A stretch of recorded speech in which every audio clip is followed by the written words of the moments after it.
Yo, what up, fellas? Good. Hey, look, What's man. going on? So we put up this short the other day about this kid ranting about how taxes are so high, cost of living is so high, right? He can barely make it. Feel me? Like this dude is struggling. He's a young cat. Got to be a Gen Zer. You know what I mean? He look like he damn near about to cry on the on the video. You know what I mean? The dude was really stressing. I mean, so that poses a question. You know what I mean? What is the American dream? Is the American dream a reality, or is it just a dream? Just a figment of our imagination? What y'all think about that? I personally think it's a debt trap. It's a rat race. Yeah, that too. It's just it's a experiment to me. I was like, how do you tell people who don't have it to go chase for it? You feel what I'm saying? Like, that's more of the American dream, as we look at it, is really made for people who already have it to keep it. It wasn't made for the people who don't have it to achieve it. Because let's think about it this way. If I work hard for your business all my life to get a house, a car, and a good family for 40 years, 35, 40 years, how much did you make while I was working for you? What did you get? What was you able to achieve? Maybe the house that I bought to secure my family, you may have bought 5 or 6 houses for your kids to have their future wealth and their stuff go this way. So I'm really doing it to barely make it. I like to barely make it in the eyes of what's the real achievement. You know what I'm saying? Like, if I'm not doing stuff, if I'm not working for my next generation, then what am I working for? It's kind of to keep people close-minded. And what's the biggest thing is, like, is it really to develop wealth, or really just to keep these big businesses going strong to where they're always having it and you always be trying to chase it? I think you hit the nail on the head with that last statement, man. I think the American dream is open to interpretation, because you have some people, based on their life experiences, they're going to see the American dream as one thing. Other people are going to see it as something else. I think if you look at the American dream as having a house, a car, a nice wife, you're going to be subject to that rat race, as you said. You're going to be chasing that carrot. And that's what school does to you. You know, like, really, school is kind of, I don't want to use this term, but for lack of a better word, school is really kind of an indoctrination. You know, I could go into how, you know, the Department of Education was created, but, you know, that's another conversation. New age fella. But anyway, no. I mean, let's touch on that though, because that's new age. Well, yeah. I touch on the briefly. I don't want to get too deep into it, you know, like digress. But I'll say this: tell the truth. The education system is designed to produce workers. It's not designed to produce innovative minds, business owners. You know, there's a reason that you graduated high school and you know how to punch a time clock, but you don't know how to start an LLC. They taught you everything you know so you can work these new machines and everything under the nature, but they didn't teach you how to make it. They ain't teach you how to be the manager. They don't teach you. Like, I really had when I went to tag, right? When I got into 6th grade. And then I realized y'all not teaching us nothing over on this side. Like, tag had a whole different curriculum, a whole different ideology about stuff. They was teaching us how to think differently, based off the fact that they knew that we had a little bit more intelligence than other people on the other side. Same thing with the AVID classes. They're teaching them how to eventually be managers, and then they got the workers. You need to learn how to read, write, do arithmetic, and that's it. Because that's what you're going to have to worry about. You're going to need to make sure your hours is right. You need to read the instructions of this manual if you can operate this machine. And you also need to be able to sit down and obey me for 8 hours a day. That's what school is, 8 hours a day. Yeah. It's a little lunch break. And then for 8 hours, you know what I'm saying, I need you to be able to sit down and concentrate on the task at hand. And I don't think no man is supposed to sit down 8 hours a day anyway. Like, it's not even in us to be Right. I got too much adrenaline in my body. I can't sit down no 8 hours. And I damn sure can't talk to me any type of way while I'm doing it. Yeah, right. But to like I don't want to go too far off of it, but I think the American dream, it's a thing if you have the right mindset. Like, there's certain things that you're just not going to pick up from school. If you're surrounded by the right people and you understand that the American dream is not what they present it to us as. The American dream is us, having time to spend with our family and loved ones, not working 40, 50, 60 hours a week, barely having enough time to come home, shower, sleep, and do it again. My bad, phone going off. If you look at it from that lens and not just from working a 9 to 5, the American dream is worth chasing. But how do you go about that? Because our school system doesn't teach us. It's to me, it's like black people, especially black people, not really everybody else, because a lot of these the white people in general, and I'm not saying this a bad way, they already have a head start. Even immigrants that come in this country at this point have a head start because of the things that they're able to accomplish through the government that's going to help them out to achieve their dreams. Now you are the lowest man on the totem pole, trying to follow a doctrine that was made without you in mind. It was never with you in mind. Like, when they made these doctrines of the American dream and the land of the free, and you can do whatever you want, you were slaves. You know what I'm saying? We were slaves during this time frame. You never had me in thought about accomplishing this. And if I do it, I risk losing control of the country if I do allow them to have the American dream. They're always going to be 5 to 10% of any population that's able to achieve that aspect. But when you're talking about us as a general, it's going to be a good 85% that I'm glad you said that. Because one will argue that the American dream is live and well. All right, you have some of us that's multimillionaires now, right? Who's been able to do well in commerce and other industries, and they would say you're full of shit. You know what I mean? Pick yourself up by the bootstraps, go grind it out, and do what I did. And that's what their argument would be. There's no excuse. That's what they would say. But right? they would say that based off. But if the education that I'm receiving from a young age, like I said, it's a lot of people who are just naturally gifted and talented and intelligent, that they're able to find their way through the maze. But if I've been taught that you're gonna go right when I tell you to go right, and you're gonna go left when I tell you to go left, a lot of times when you find your way through a maze, you gotta stick on your own. Yeah. If I don't teach you how to think on your own, because we got a thing about this country. We are being told to respect authority and follow directions. And if you don't have a intelligent mind to negate that theory and find a way, you're always gonna find yourself.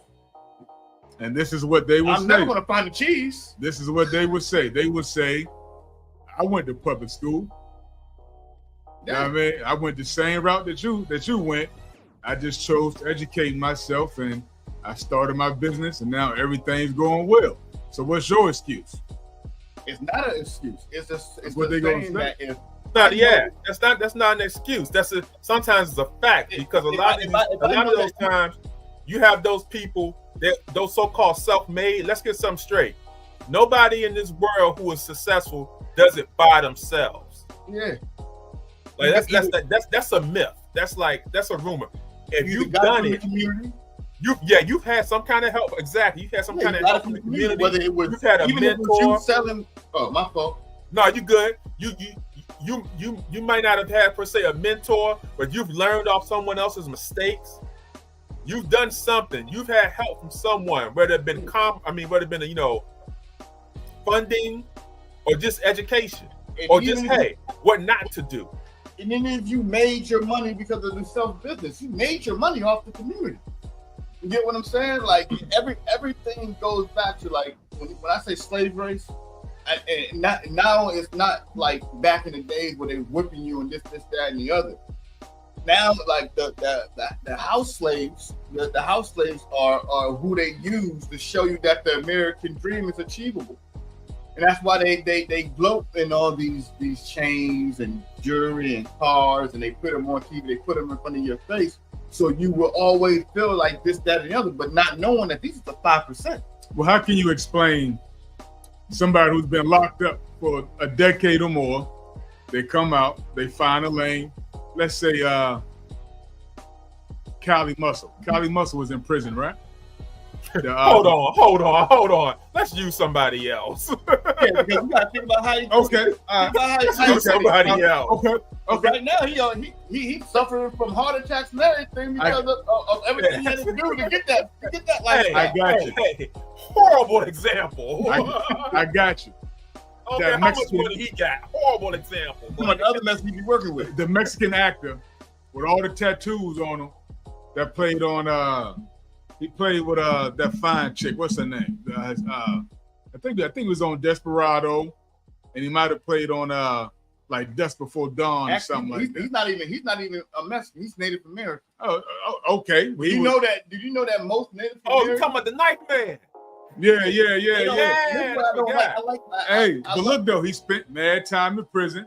Yeah. He came out. Now he's successful, right? But you also did it in a man of opportunity. Look at the cogs. Look at the things that had to fall in place for that to happen, man. That's not a common occurrence.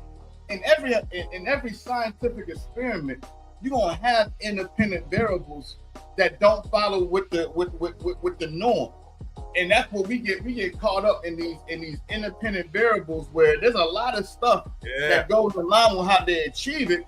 But the outliers. The mainstream does not want you to know what they actually had to do to achieve the success that they had achieved. They just want to say, hey, this man came from nothing. He did 27 years in jail. He got out. He's a multi-millionaire. You can do that shit too. In reality, meanwhile, they leave out the part where like his cousin, sister, best friend was like Denzel Washington's babysitter or something. You know what I'm saying? they don't tell you that part. About how like he pulled Salma Hayek's kid out of the pool when she almost drowned or something like that, you know. They leave that out. But it's just like the maze or whatever I was talking about. If I'm following everybody else because this is the right way to do this shit, when I finally do make some cheese, I gotta share it with 1,000 other people. This a portion ain't even right for me. You know what I'm saying? I did all this work and I'm not getting a crumb for it. Like, and that's what I mean by it's the big business, the majority, and our power structure is made to keep us at a certain position, and then they use us. And like for instance, I don't like comparing people because everybody's struggle ain't the same. Everybody experience ain't the same. So I'm never gonna pick. If you made it, thank God that you made it, man. 'Cause I know this shit, so I'm in it right now. I'm never gonna use like their situations to try to justify other situations because their situations were unique and they made a way out of it. But every situation unique, and ironically, they're all the same. I mean, well, look. First of all, I live in my mama's basement, so I can't relate to their levels of success. However, I'm just playing devil's advocate because you see it all the time. Yeah. People from our communities that come from where we come from that are now uber successful. You know what I mean? And granted, the system is designed to pump out workers, right? Workers are a necessary evil in capitalism, right? Somebody has to dream up the idea and someone has to execute the idea. And then someone has to be on the bottom rung to do the labor. Yeah. And then someone has to be a consumer, right? Mm-hmm. So the way our capitalism is set up, those on the bottom are created to do the consuming and also do the labor. Yeah. But you have some that are able to do something different and reach levels of success that the majority aren't. And what's different between them and you? This is what I mean by the it's a miseducation of us. Like, you know what I'm saying? Like I'll be in Ubers a lot, you know what I'm saying? I ain't got no car, so you know I gotta get around how I get around. I usually have these conversations, especially when I have my I'm with black drivers. And I always ask them, have you read Uncle Tom? He was like, oh no, yeah, what you know about him? You know, you know what Uncle Tom is, right? And they give me this long, drawn-out thing about Uncle Tom, and I was like, do you know that Uncle Tom is supposed to be glorified? He's not a bad black man whatsoever. You know what I'm saying? He's the black man that we all need to be to each other to get somewhere, because we're so derogatory towards each other, and whatever we had to do to make it, that the first thing that we do is we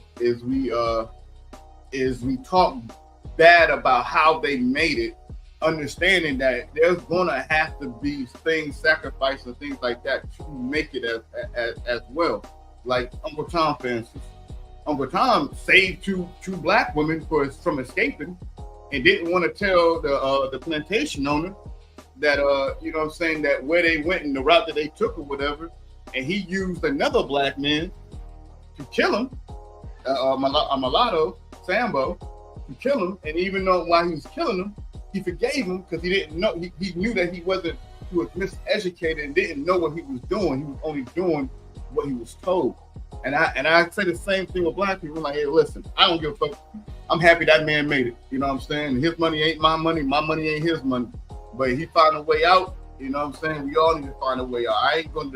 I'm not going to talk bad about this man making it because he made it. And we need to be more. But when you have a system, like you said, you need a low man to do the work, and you need another person to need, and you also need somebody to make the economy better as well. They got that. That's us. That's why I mean by the American dream is not made for us to win.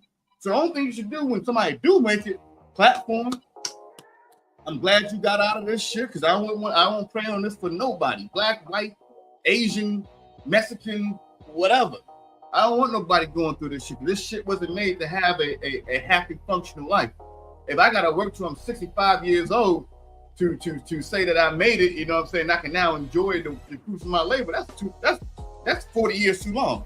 Well, I do want to clarify this though. Right now, it's not only black people that are Exactly.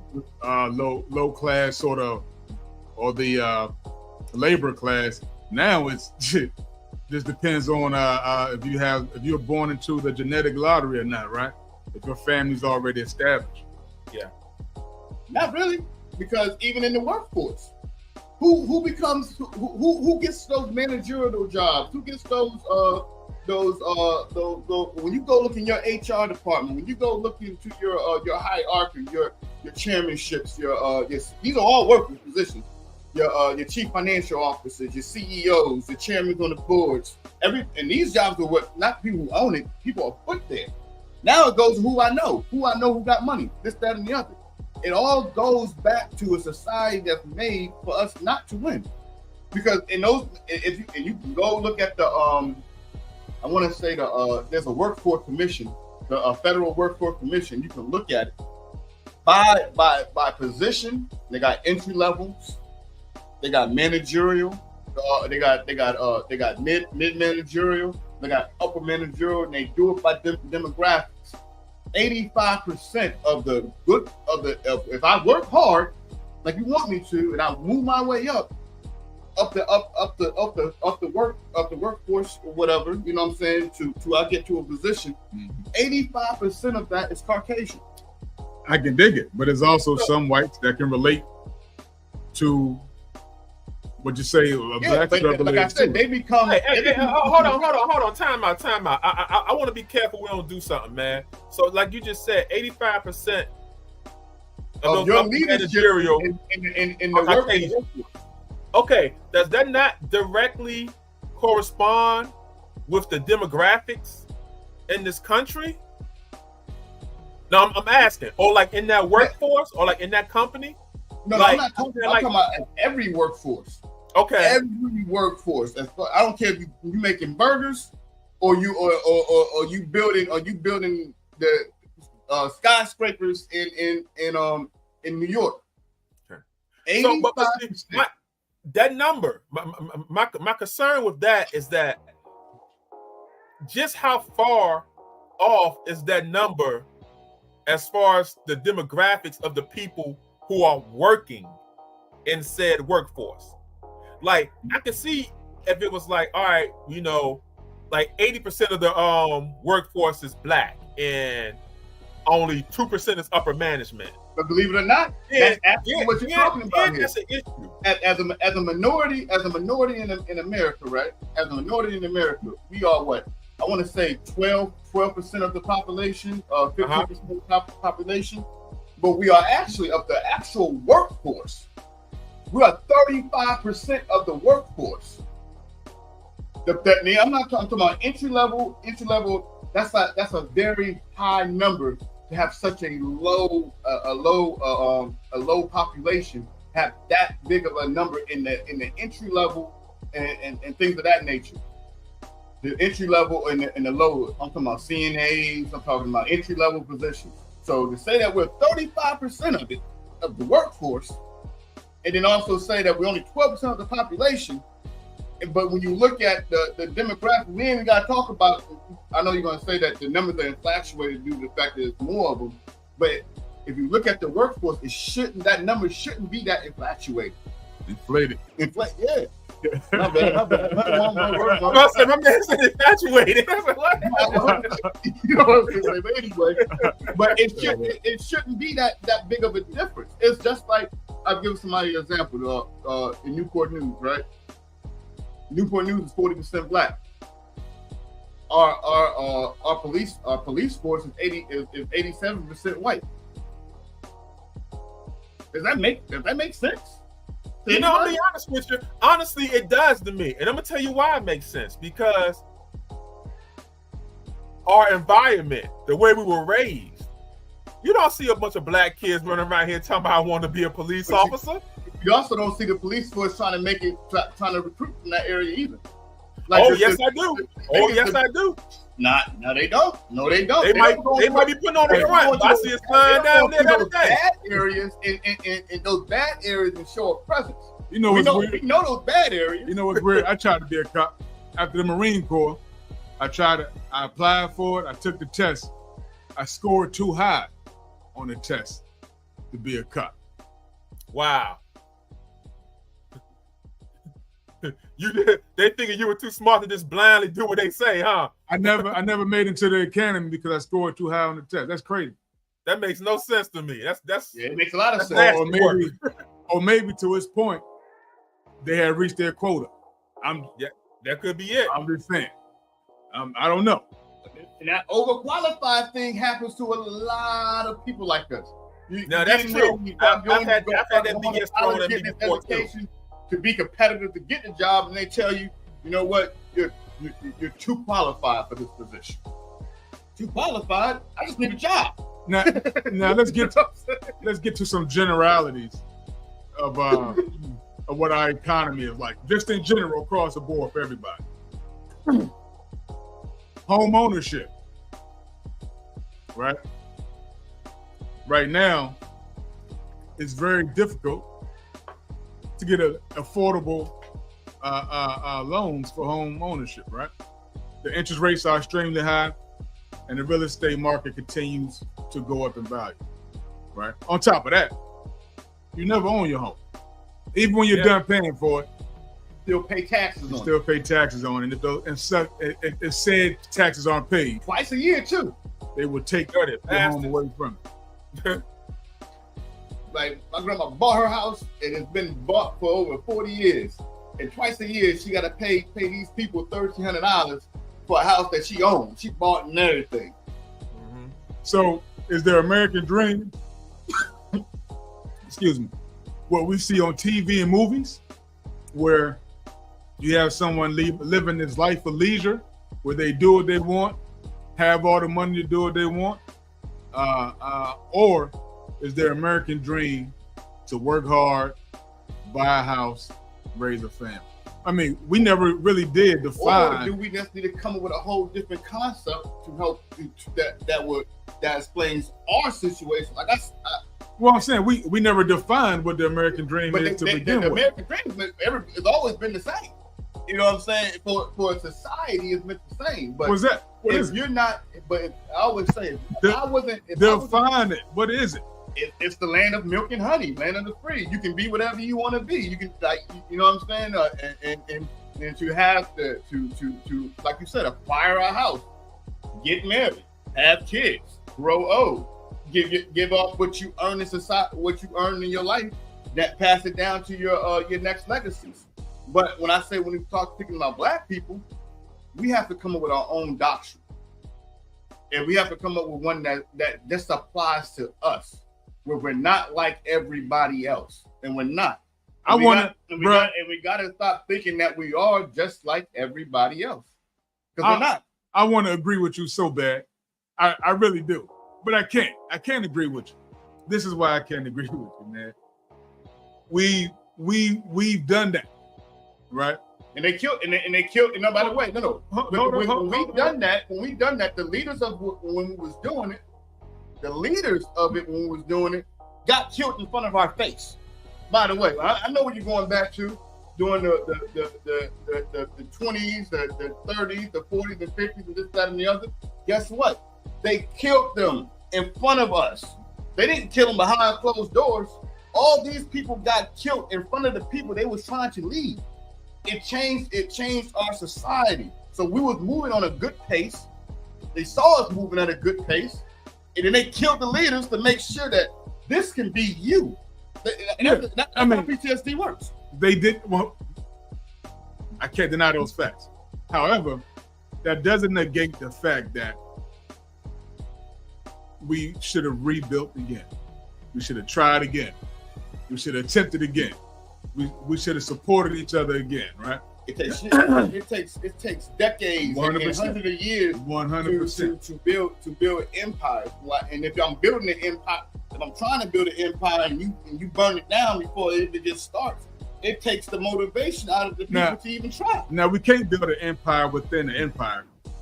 Yeah, you can. Per se, but what we can do, well, at that point, you kind of have fear of a government takeover and those sort of things, right?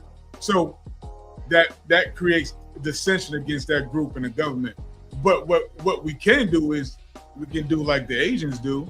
They work together. They support each other. And that's what I mean by creating a different doctrine. They have their own Asian towns. And well, how they do it is they do it from a family aspect. They do it from, we're going to group together before we branch out. The same thing with Africans. We're going to do it together until we acquire our wealth. They did it the way we did it. But all right, listen to what I'm saying. They never got persecuted in this country for trying to do that.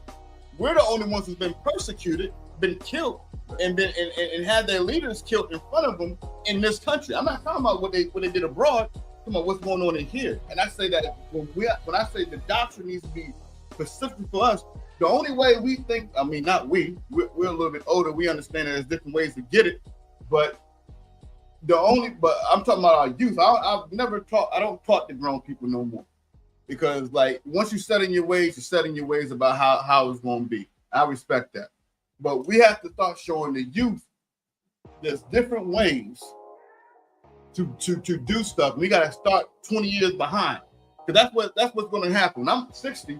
These 15, 16-year-olds could be in a position to run the country, to be senators, to be doctors, this, that, and the other. But they have to see it for themselves and know that it's achievable. It's the only thing that we're putting up here. And not only that, only thing that we put that people feel they can make it is to be entertainers. Whatever the entertainment is, whether it's basketball, whether it's football, whether it's singing, whether it's being a rapper, an actor, or whatever. These are the one. This is the shit that's being glorified in reality of it. They're workers too, bro. I feel like it should start with us. It's not necessarily having them realize what options that they can take or what paths they can take. But that's being pushed by the media. It's what we're fuck the media. What are we? You can't say that. What are we showing them at home? What are we teaching them at home? Right? For example, I always have this gripe with the drug epidemic in our community, right?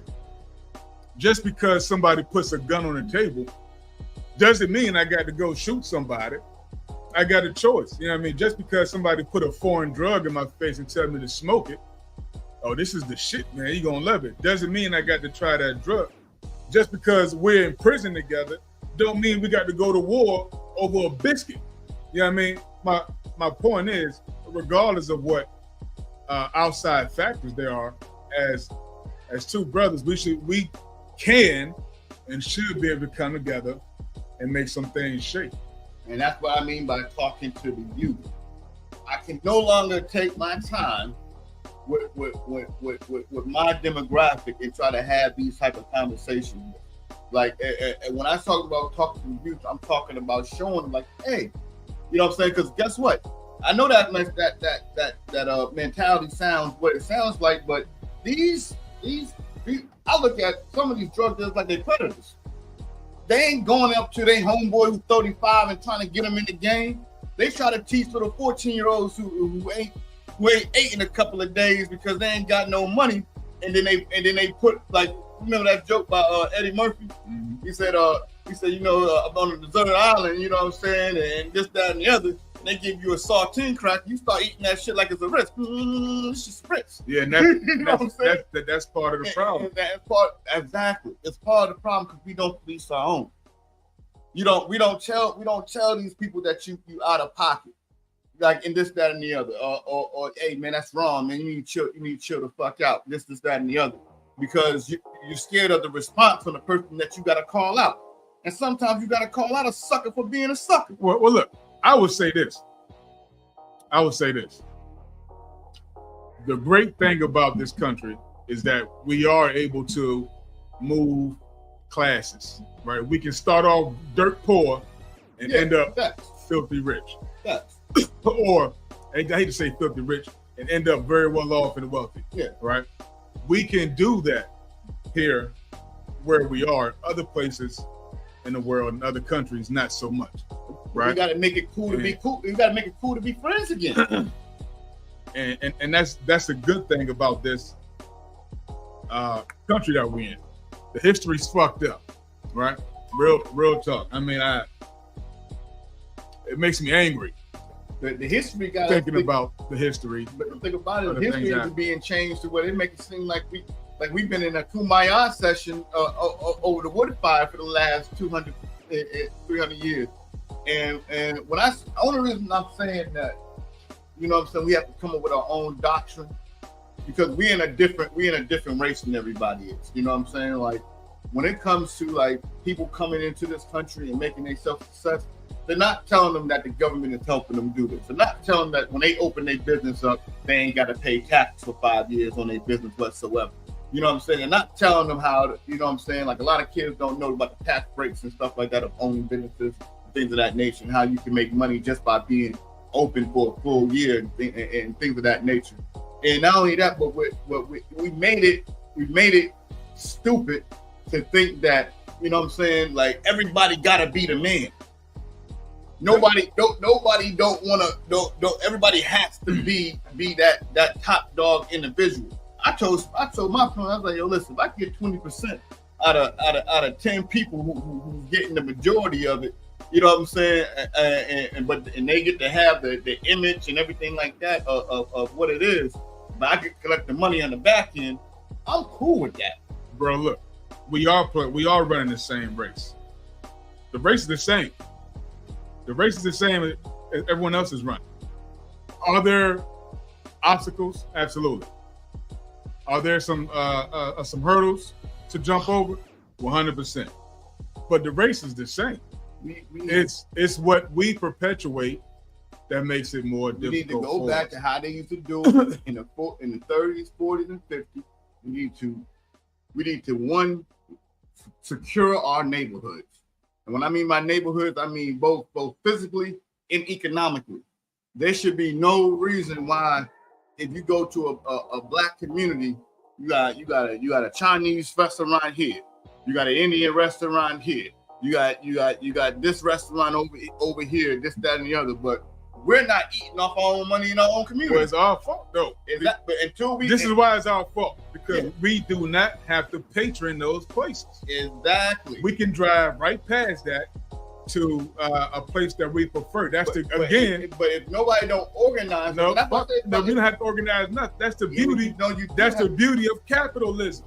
I don't care about capitalism. You make your choice where you spend your money. I care about my people, but they're making money left. And niggas are so stupid. And then when you educate them, they don't fucking listen. They do listen when you got the right. If you got the right message. Okay. You go tell these black moms to not buy their kids nothing from Christmas. But if I get the right, you know what I'm saying? If I get the right messenger to tell them that, they won't follow. Okay, tell them this. Tell these black. I can't do it. I'm not the right messenger. Tell these black people to stop buying weeds from Asian shops. Who buying it from Asian shops? Who's not buying it from Asian shops? Who is it they getting it from? Exactly. Tell them to stop though. What I'm saying it's not gonna happen. What I'm saying is this: it can't stop. Somebody else put a store up there, and they had a second option for it, and we tell them, "Hey, man, stop giving your money to that person, give it to that person." And we do, and they still will patron other shops. They're going. That's what I'm saying. But what I'm saying is this: you cannot have greed and a mission at the same time. You got to pick a side. And one of the sides is we cannot no longer be greedy. Greed is what fucked up our shit for the last 20 years. Even the 80s to now, the greed aspect of what's going on in our society is what we're living in. At this point, we have to be conscious to say, listen, this ain't right. You got to get the right people to do their job. You got to get the right people to spread the message. And that's part of organizing your people. You got to organize your people first. Guess what? Those people that come from overseas, they was already organized before they got over here. They're following a doctrine that they came up with when they got over here. Listen, I'm going to set up shop. Boom, boom, boom, boom. Give me a few more years. I'm going to send you over here. I'm going to send it for this person. You're going to stay in this house. You're going to open up a shop in the next city over here, but you're going to live in this house until you acquire enough money to be independent and things of that nature. Until you put a doctrine down, the doctrine that we're following, we're trying to be like people that don't even want you to be like them. They don't care about what you have going on. They don't care about none of that stuff. Only thing they care about is the fact that you come to work and you spend your money in this economy, and it makes my pockets fat. And we have to close up shop for at least 10 years and don't buy nothing. And this is what my personal thing is for us. To really get the American dream, we have to close up shop for 10 years. We're gonna have to make sure that the black family is bonded again. You gotta close out all the stupid ass music that we're listening to at this point. And I love hip hop. But you like it. I love it. You like going that rap. But I'm also smart enough to understand that. Okay, I like the beat and I like the wordplay and things of that nature. But I'm also not gonna follow with this month. That I'm not gonna go out here and buy 10 keys and try to be Tony Montana as well. But I could turn up to it or whatever the case may be. We have to control the narrative. We have never controlled our own narrative. Anytime we try to control our narrative, they've been shot down because we become too powerful when we control the narrative. If I can control the narrative of how they move, how they operate, and things of that nature, I can save the majority. Can't save everybody, but I can save the majority for a better tomorrow. We're not doing that no more. And not only that, but we're allowing our kids to not even get an opportunity because we tell them you gotta be the man, be number one. You gotta do this, you gotta do that, you gotta do that. But it's never saying, you need to help your community. You see that old lady walking down the street with her with them bags in her hands or whatever the case may be, help them take it to the house, at least offer.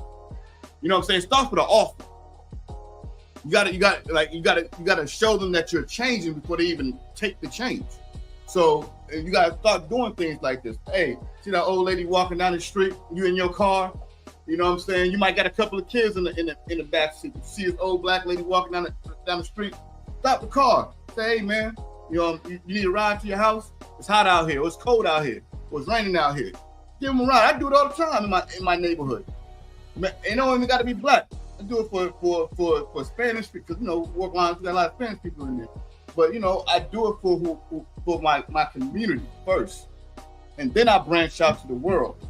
But you gotta show them something so they can know they can achieve it.